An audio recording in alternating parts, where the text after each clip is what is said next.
Korean special cabbage അച്ചാറും spicy നൂഡിൽസും നിർമ്മിക്കുന്നത് എങ്ങനെയെന്നറിയണ്ടേ? ബലൂണിനകത്തെ ഈ പൂക്കുട നിർമ്മിക്കുന്നത് എങ്ങനെ? ഒറിജിനൽ വീഡിയോസ് കാണുന്നതിനേക്കാൾ ആളുകൾക്ക് കൂടുതൽ ഇഷ്ടം മേക്കിംഗ് വീഡിയോസ് കാണാനായിരിക്കും. നമുക്ക് ഏറെ പ്രിയപ്പെട്ട വസ്തുക്കൾ ഫാക്ടറികളിൽ എങ്ങനെയാണ് നിർമ്മിക്കുന്നതെന്നറിയാൻ സ്വാഭാവികമായും ആളുകളിൽ ഒരു കൗതുകമുണ്ടായിരിക്കുമല്ലോ. ചന്ദനത്തിരിയുടെ നിർമ്മാണ പ്രക്രിയ നിങ്ങൾക്കറിയാമോ?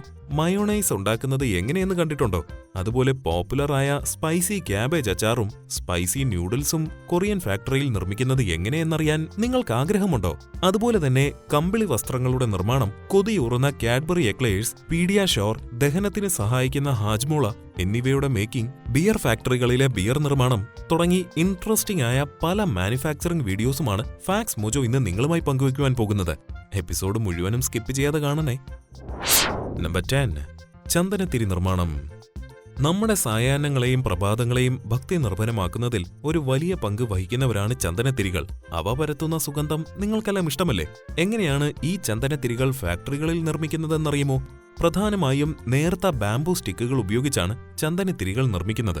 ആദ്യം ഈ സ്റ്റിക്കുകൾ നന്നായി വെള്ളത്തിൽ മുക്കിയെടുക്കുന്നു.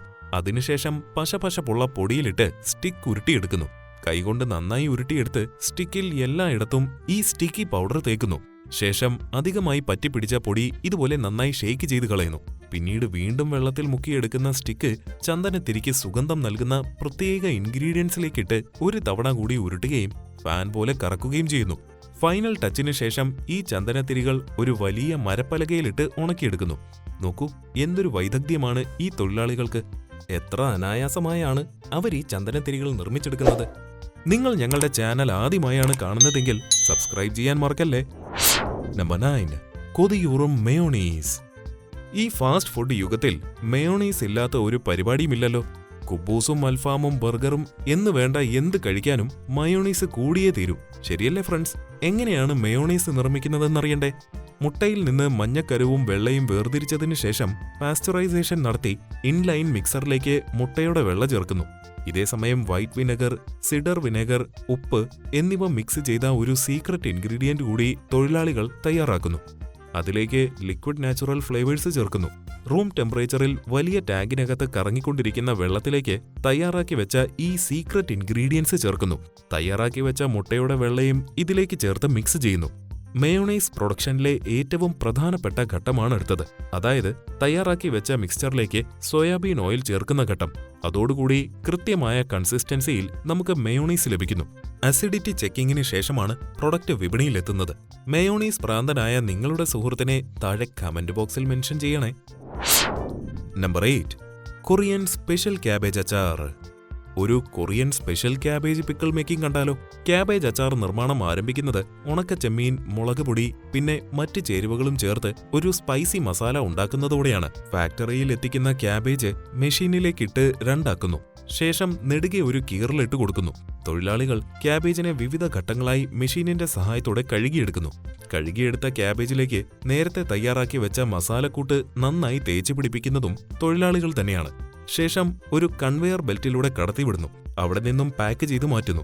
കൊറിയക്കാർക്ക് ഏറെ പ്രിയപ്പെട്ട ഈ സ്പൈസി പിക്കിൾ ചോറിനോടൊപ്പവും നൂഡിൽസിനോടൊപ്പവും കഴിക്കാൻ പറ്റിയ അടിപൊളി വിഭവമാണ്. നമ്പർ 7. Cadbury eclairs. നാവിൽ രുചിയുടെ അമിട്ട് പൊട്ടിക്കുന്ന എല്ലാവരുടെയും പ്രിയപ്പെട്ട മിഠായിയാണ് കാഡ്ബറി എക്ലെയർസ്. കൊതിയൂറുന്ന ഇവയുടെ നിർമ്മാണം നോക്കാം. ഫ്രഷ് ക്രീമും ബട്ടറും ഉപയോഗിച്ചാണ് ഈ ക്യാൻഡി നിർമ്മിക്കുന്നത്. ആദ്യഘട്ടത്തിൽ ബട്ടറും ക്രീമും ചൂടാക്കി മെഷീൻ ഉപയോഗിച്ച് നന്നായി ബ്ലെൻഡ് ചെയ്തെടുക്കുന്നു. ശേഷം അത് തണുപ്പിക്കാനായി ഒരു വലിയ ബേസിനിലേക്ക് മാറ്റുന്നു. നന്നായി തണുത്തതിന് ശേഷം ഒരു കോപ്പർ കണ്ടെയ്നറിലിട്ട് വീണ്ടും ചൂടാക്കുന്നു. ശേഷം വീണ്ടും അതിനെ മറ്റൊരു ബേസിനിലേക്ക് മാറ്റും. ഇപ്പോൾ ഈ മിക്സ്ചർ കൂടുതൽ കണ്ടൻസ്ഡ് ആകുന്നു. ഇത് മിഠായിക്ക് ഒരു യുണീക്ക് ടേസ്റ്റ് നൽകുന്നു. മിഠായി തണുത്തതിന് ശേഷം അത് നന്നായി ഉറഞ്ഞ് കട്ടിയാവുന്നു.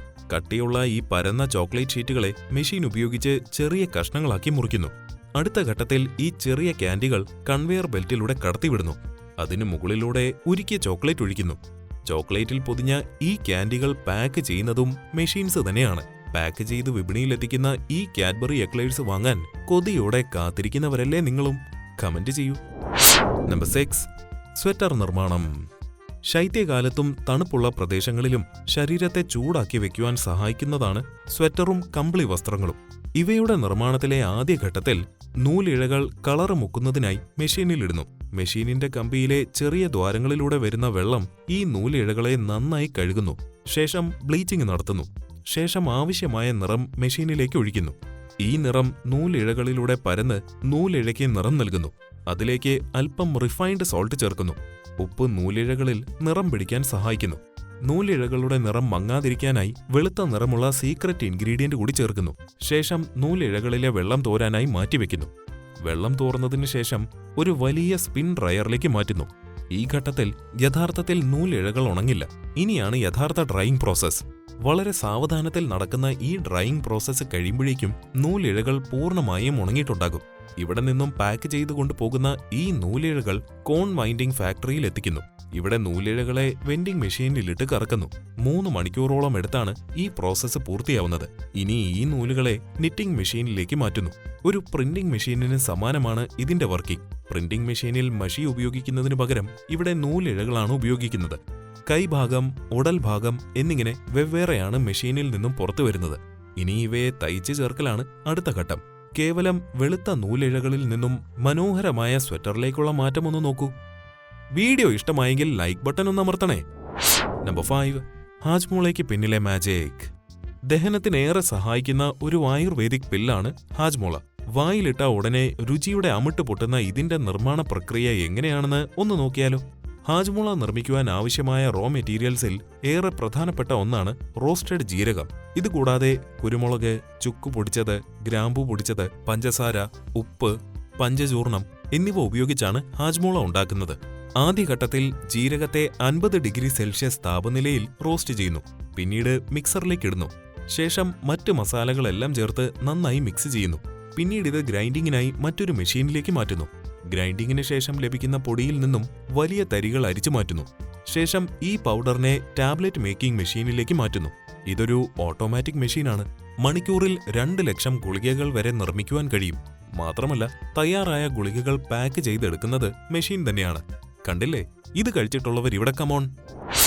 നമ്പർ 4, പീഡിയാഷോറിന്റെ നിർമ്മാണം. കുഞ്ഞുങ്ങളുടെ മാനസികവും ശാരീരികവുമായ വളർച്ചയ്ക്ക് സഹായിക്കുന്ന മികച്ച ഒരു ന്യൂട്രിയൻ പൗഡറാണ് പീഡിയാഷോർ. കുഞ്ഞുങ്ങൾക്ക് നൽകുന്ന പീഡിയാഷോറിന്റെ നിർമ്മാണം എങ്ങനെയെന്നറിയുമോ?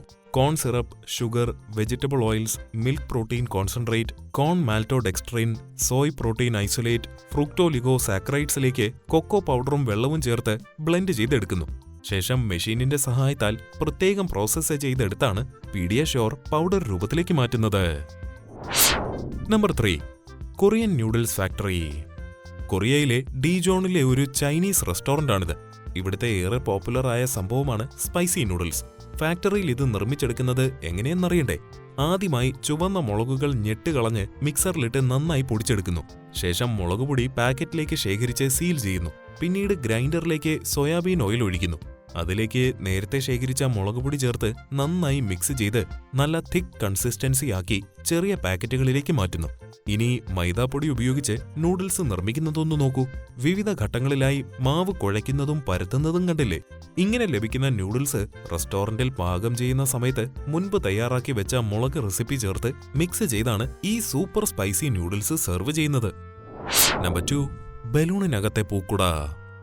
ബർത്ത്ഡേ പാർട്ടികളും വെഡ്ഡിംഗ് റിസപ്ഷനുകളിലും ബലൂണുകൾ ഒഴിവാക്കാൻ ആർക്കെങ്കിലും കഴിയുമോ? എന്നാൽ ബലൂണിനകത്ത് കുറച്ച് പൂക്കൾ കൂടി സെറ്റ് ചെയ്താലോ? ഈ യുവതി ഫ്ലവർ ബലൂൺ ഉണ്ടാക്കുന്നത് നോക്കൂ.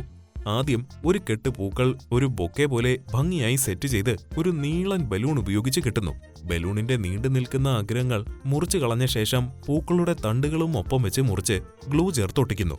ഇങ്ങനെ ചെയ്യുമ്പോൾ പൂക്കൾ ബലൂണിന്റെ അകത്ത് വെക്കുമ്പോൾ ബലൂൺ പൊട്ടാതെ ഇരിക്കാനും സഹായിക്കുന്നു. പൂക്കൾ ഉള്ളിൽ കയറുന്നതിന് മുൻപായി ബലൂൺ ഒന്ന് സ്ട്രെച്ച് ചെയ്യുന്നതിനായി കാറ്റ് നിറയ്ക്കുക. എന്നിട്ട് വീണ്ടും കാറ്റ് കളഞ്ഞ ശേഷം ബലൂണിന്റെ സൈഡ് മുറിച്ച് ഇതിലൂടെയാണ് പൂക്കൾ അകത്തേക്ക് കടത്തുന്നത്. എന്നിട്ട് ശ്രദ്ധയോടെ പൂക്കൾ അകത്ത് കടത്തി ഭംഗിയായി അറേഞ്ച് ചെയ്ത ശേഷം വീണ്ടും കാറ്റ് നിറയ്ക്കുമ്പോൾ ബലൂണിന്റെ റേഞ്ച് തന്നെ മാറ്റുന്ന flower balloon ready. Number 1, beer factory. മദ്യപാനം ആരോഗ്യത്തിന് ഹാനികരമെന്ന മുന്നറിയിപ്പോടെ തന്നെ തുടങ്ങട്ടെ. ഇനി കാണാൻ പോകുന്നത് ബിയർ ഫാക്ടറികളുടെ പ്രവർത്തനമാണ്. ബിയറിന്റെ ഉൽപാദന പ്രക്രിയ ബ്രൂവിംഗ് എന്നറിയപ്പെടുന്നു. ബാർലി ധാന്യങ്ങളിൽ നിന്നാണ് ബിയർ ഉൽപ്പാദിപ്പിക്കുന്നത്. ബാർലി ധാന്യങ്ങൾ ആദ്യം വൃത്തിയാക്കിയ ശേഷം ഏകദേശം 2 ദിവസം വെള്ളത്തിൽ കുതിർക്കുന്നു. അതിനുശേഷം അധിക വെള്ളം വറ്റിച്ച് 4 മുതൽ 5 ദിവസം ഇൻക്യുബേറ്റ് ചെയ്ത് മുളപ്പിക്കുന്നു. മുളയ്ക്കുന്ന ഘട്ടത്തിൽ alpha amylase, beta amylase, protein എൻസൈമുകൾ എന്നിവയും വിവിധ വർണ്ണഘടകങ്ങളും ഉണ്ടാകുന്നു. മുളപ്പിച്ച വിത്ത് 80 ഡിഗ്രിയിൽ സാവധാനത്തിൽ ചൂടാക്കിയതിനു ശേഷം പൊടിക്കുന്നു. അടുത്ത ഘട്ടമാണ് മാഷിംഗ്. ഇതിൽ പൊടിച്ചെടുത്ത ഗോതമ്പ് പൊടി ചൂടുവെള്ളത്തിൽ മിക്സ് ചെയ്യുന്നു. 145 മുതൽ 155 ഫാരൻഹീറ്റ് ടെമ്പറേച്ചർ മെയിൻറ്റെയിൻ ചെയ്യാൻ ശ്രദ്ധിക്കുന്നു. ഇതിൽ നിന്ന് പിന്നീട് ദ്രാവകവും ചണ്ടിയും വേർതിരിച്ചെടുക്കുന്നു. മാഷിങ്ങിന് ശേഷം ലഭിച്ച ലിക്വിഡ് അടുത്ത ഘട്ടമായി ബോയിലിംഗിൽ തിളപ്പിച്ചെടുക്കുന്നു. ഈ ലിക്വിഡിനെ വോർട്ട് എന്ന് വിളിക്കുന്നു.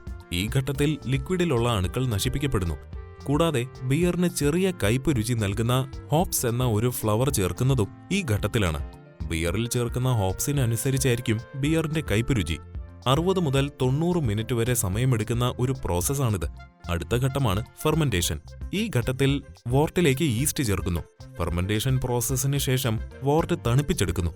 അവസാനമായി ബിയറിനെ കാർബണൈസേഷൻ നടത്തുന്നു. ശേഷം പാക്ക് ചെയ്ത് വിപണിയിലെത്തിക്കുന്നു.